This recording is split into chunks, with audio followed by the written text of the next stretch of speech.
Memorial Day just wasn't the same in Eaton this year. Sure, the salute was sharp, the wreath in the water as beautiful as ever, and the band stayed in step.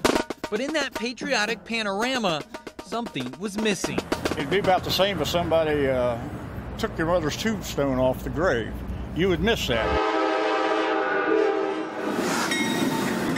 For more than 50 years, the armory here was guarded by a tank.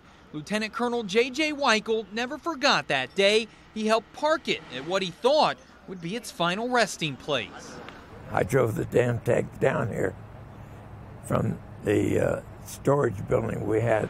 But more than a month ago, the tank's turret and treads were tugged out of town by the Ohio National Guard. The armory in Eaton had already been closed. Now the tank was going with it. I think it was just not enough people knew that it was happening beforehand. You know, it kind of came out of nowhere. So those in Eaton decided to fight for the tank that had once fought for them.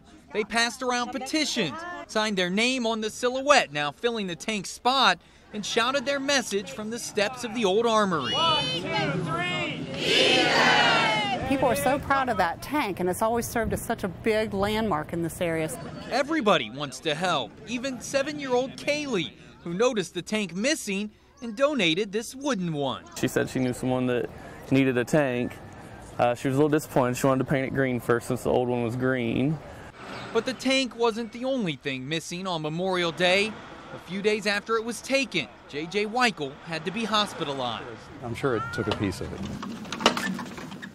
2 weeks ago, Lieutenant Colonel Weichel died. He's now buried here, his grave still covered with flowers, his memory still fresh. J.J. deserves a moment of silence. To him, this was something of a historical nature and for the community and for the veterans that served here. So now a town is missing 2 of its monuments. On Memorial Day, when it's all about remembering, those in Eaton refuse to forget. So they fire salutes, and they weave wreaths, and they march on. That this is just such a huge piece of our heritage. We want to see it back.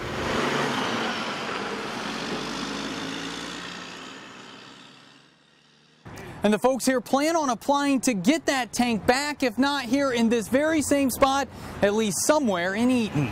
Jordan Burgess, 2 News.